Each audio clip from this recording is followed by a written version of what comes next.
Existem momentos na história que um país inteiro parece ter descoberto o segredo para correr mais rápido. Hoje em dia são os noruegueses, mas já foram os quenianos, os etíopes e nos anos de 1920 era a Finlândia. Os corredores lá eram rápidos, fortes, imbatíveis e o mundo inteiro começou a chamá-los de os finlandeses voadores. E no centro disso tudo estava um homem que parecia vir de outro tempo, um homem que redefiniu o que era correr e o que era vencer. O nome dele, Paavo Nurmi. Os finlandeses voadores eram um grupo de fundistas que dominaram completamente as provas de meio fundo e fundo do início do século XX. De 1912 até mais ou menos 1930, eles foram inalcançáveis nas pistas, ganhando praticamente tudo que dava para ganhar. Mas nenhum deles brilhou tanto quanto Paavo Nurmi. Nascido em 1897, de origem humilde, Nurmi começou a correr cedo, não porque queria medalhas, mas porque precisava para trabalhar, estudar e se deslocar pelas ruas de Turku, onde é que ele nasceu. Aos 15 anos ele já treinava com uma abordagem quase científica. Ele media tempo, ritmo, distância. No mundo em que ninguém falava de pace, ele foi o primeiro a usar um relógio para cronometrar os seus tempos. Enquanto o mundo corria pela sensação, Nurmi corria pelos números. O domínio de Paavo Nurmi foi absurdo, tanto é que em mais de uma década ele parecia imbatível. Ganhou 9 medalhas de ouro olímpicas, quebrou 22 recordes mundiais, dominou as distâncias dos 1.500 metros aos 20 quilômetros, foi parar no Hall da Fama da World Athletics. Além de ter colocado padrões de performance que duraram anos, inclusive até depois da sua morte. Mas o que tornava Nurmi tão especial não era somente o cronômetro, nem somente a velocidade que ele conseguia conquistar. Em 1923, ele escreveu um artigo listando as razões do porquê acreditava que os finlandeses eram os melhores corredores do mundo no início do século XX. Artigo esse que só foi descoberto após a sua morte em 1973. E essas razões é o que nós vamos desvendar no vídeo de hoje. Elas estão listadas aqui neste livro e, embora tenham mais de um século de existência, ainda pode ser aplicada por todos os corredores, independente do seu nível. Então vamos lá. Lição número 1. Abordagem mental. Nas palavras de Nurmi, os finlandeses estavam acostumados ao trabalho duro, viviam uma vida dura, como exemplificado pelas suas próprias experiências, e eram corajosos e determinados de uma forma obstinada, quase estúpida. Como um jornalista especulou, trabalho, amor ao trabalho, amor em lutar contra as probabilidades e obstáculos tem ensinado a esses homens os verdadeiros pré-requisitos de competição atlética. E esse ponto é um que eu sempre destaquei aqui nos vídeos. Quando chegar no momento decisivo de uma corrida, a pessoa que irá ganhar essa corrida muitas vezes não é o mais rápido, não é quem treinou mais, não é quem rodou mais quilômetros, mas sim quem chegou com a mente melhor preparada para aquele momento. Quem está disposto a suportar mais as adversidades, a empurrar o seu corpo em direção aos limites, suportando a dor, o desconforto, a falta de ar, aquela ânsia que nos dá quando a gente corre verdadeiramente rápido. E isso só é possível se você estiver com a mente bem preparada. Eu sempre gosto de fazer uma analogia. O nosso corpo é o hardware. Então não adianta eu ter um celular mais potente do mundo, que seria o meu corpo mais potente do mundo, se eu coloco um chimpanzé para mexer nesse celular, que no caso seria a nossa mente. A possibilidade, o quanto a gente pode atingir com aquele material, é limitado pelo operador. Então, não importa o quanto a gente treine o nosso corpo, nós só conseguiremos atingir o nosso potencial máximo quando nós também treinarmos a nossa mente para suportar isso. E treinar a mente, ter essa abordagem mental, ela vai muito mais do que só ver um videozinho de um coach ou algo assim. Ela envolve um profundo controle das tuas emoções, um senso de propósito muito forte do porquê tu está correndo e o quanto você está disposto a sacrificar por isso, o controle da sua ansiedade antes e durante a prova, o controle das ações, ou seja, do ambiente externo, como isso te influencia quando um corredor te ultrapassa, o que você faz, quando você ultrapassa um corredor, o que você faz, quando alguém da multidão grita para você, você se desespera, você começa a acelerar, Ou quando alguém da multidão grita para você, você se abala, se sente retraído, se sente pressionado. Então, a abordagem mental envolve todos esses fatores. E como Nurmi muito bem descreveu, ela é essencial para que consigamos atingir o nosso potencial máximo. Lição número 2. Força física. Nurmi acreditava que os finlandeses tinham pernas, quadris e órgãos internos fortes, especialmente o coração e os pulmões. Essas forças eram desenvolvidas pelo seu estilo de vida difícil. E aí tu pode falar, mas Nestor, eu não tenho os quadris largos, as pernas fortes, o pulmão e o coração que os finlandeses tinham. E aqui eu quero focar muito mais na primeira parte, que é a força física. A gente sabe que pessoas que têm uma infância mais difícil, a gente vê isso com exemplo de atletas, tanto aqui no Brasil quanto atletas fora, por exemplo, pegando os quenianos, acabam desenvolvendo mais tenacidade, mais força muscular, justamente por conta deste trabalho braçal. E talvez não seja o seu caso, espero que não seja o seu caso. Mas, como que a gente desenvolve isso? Aí entra um fator essencial, que é o trabalho de fortalecimento. Então, a gente precisa desenvolver essa força, essa capacidade de produzir força, de lidar com desconforto. E se a gente não tem isso ao longo da nossa vida, nós precisamos induzir isso, porque é um dos fatores chaves que Nurmi elencou e ainda até hoje é um fator que é muito relevante para decidir quem será realmente campeão, quem vai conseguir correr mais rápido.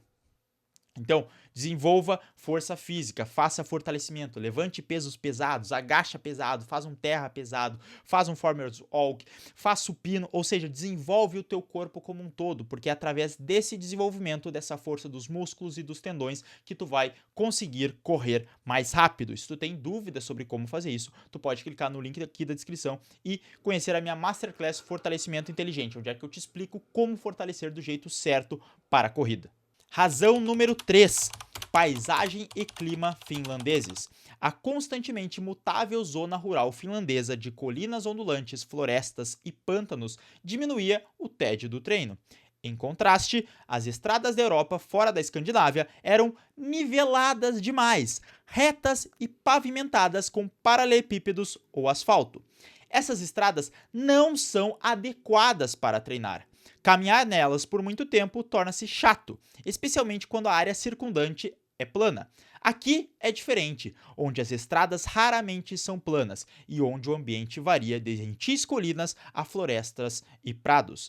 Essas estradas não são maçantes, ao mesmo tempo a terra fofa e arenosa é boa para os pés. O clima do verão era ideal para o treino de distância, já que não era quente demais, enquanto que, de acordo com Nurmi, os duros invernos induziam uma agressividade e raiva que encorajavam o treino. Olha só a importância do local onde você treina. Eu já falei inúmeras vezes aqui.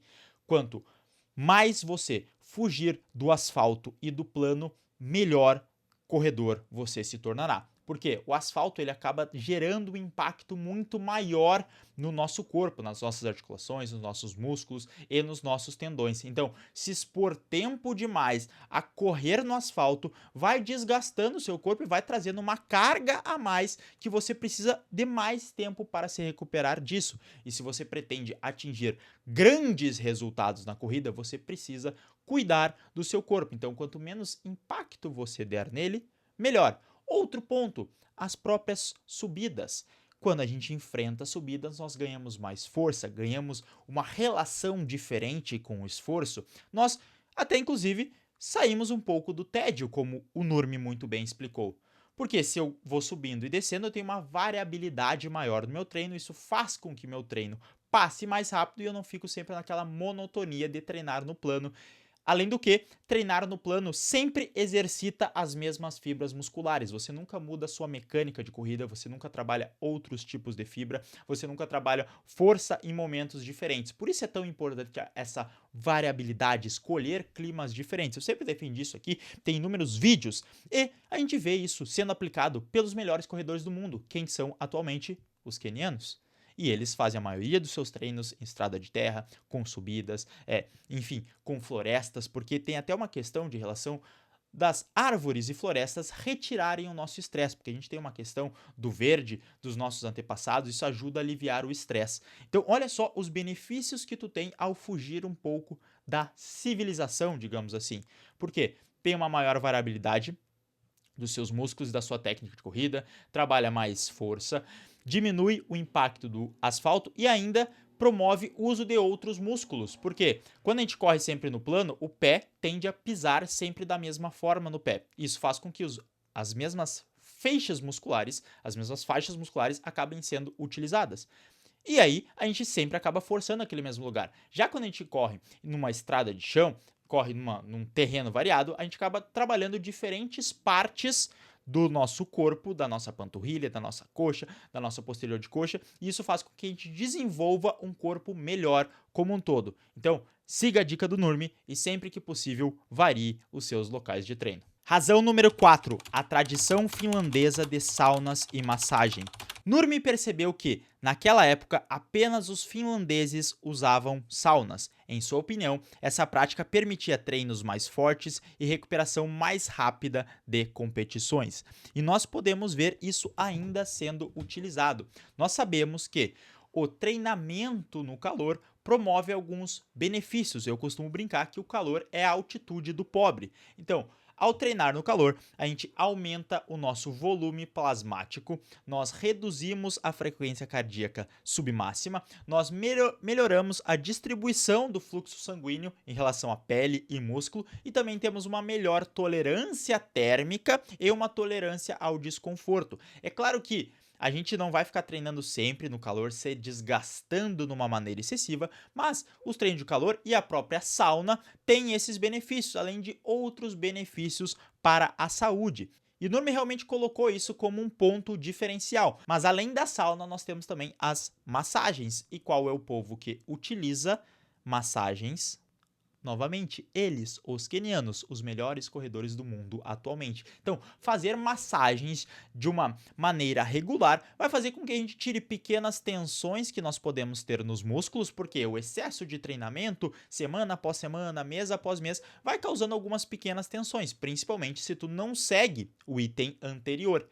E isso, fazendo essa massagem, você consegue liberar esses pontos de tensão e evita que eles se tornem algo a mais, ou seja, que aumente essa tensão e aí pode gerar alguma compensação ou até uma lesão futuramente. Então, aliado tanto às saunas quanto às massagens, ou seja, métodos de recuperação principalmente, o cuidado que eles tinham com a recuperação é algo essencial para você se tornar um corredor melhor. Por isso que eu sempre recomendo. Talvez você não tenha uma sauna para fazer e isso se torna mais difícil, mas a massagem é possível de ser feita. Você pode ir no fisioterapeuta cada 3, 4 semanas, você pode fazer rolinho em casa, tem aquelas pistolinhas de massagem, embora não seja a massagem completa, você pode utilizar isso como uma forma de melhorar a sua capacidade de recuperação. Então, esse é o nosso item 4, que é extremamente importante, porque se você não se recupera bem, você não consegue dar qualidade no treino subsequente. E a dica número 5, métodos de treino e táticas de disputa.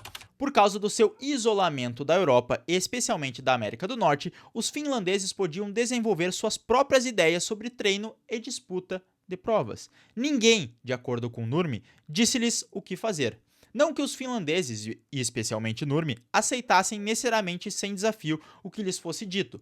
Como resultado, eles estavam livres para experimentar e desenvolver o que funcionasse melhor para cada corredor em particular. Eu sempre falo isso aqui. Cada pessoa vai se dar bem com um método de treino. Muitas pessoas gostam de ficar fazendo um volume maior em uma zona mais baixa. Tem pessoas que lidam melhor com técnicas, treinos de velocidade e distâncias menores. Por quê? Por conta da tanto a sua abordagem mental em relação à corrida, quanto também a sua própria capacidade do corpo. Se é um corredor com mais fibras lentas, se é um corredor com mais fibras rápidas. Isso é mais difícil de saber num primeiro momento. É preciso alguns anos de treino para conseguir identificar isso. Mas o que é o ponto aqui? Que eles tinham um método de treinamento, eles desenvolviam essa tática da corrida, esse método de treino, Nurmi principalmente, porque treinava com cronômetro, sabia os seus tempos, ele tinha essa consciência muito maior de qual a velocidade que eu corri hoje, Qual a velocidade que eu vou correr amanhã?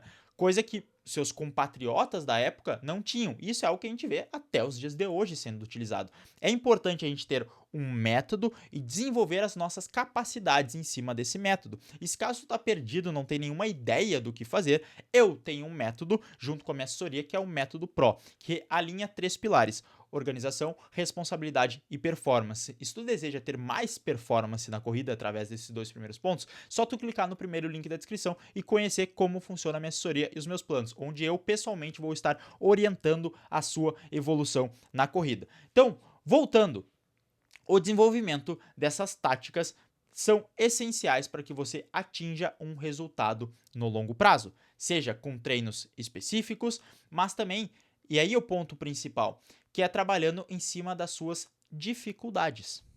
Porque é muito fácil a gente fazer aquilo que a gente gosta de fazer, né? Eu, por exemplo, gosto muito de fazer treino de tiro. Para mim, fazer tiro de 400 metros é uma delícia. Eu gosto dessa sensação de terminar cansado.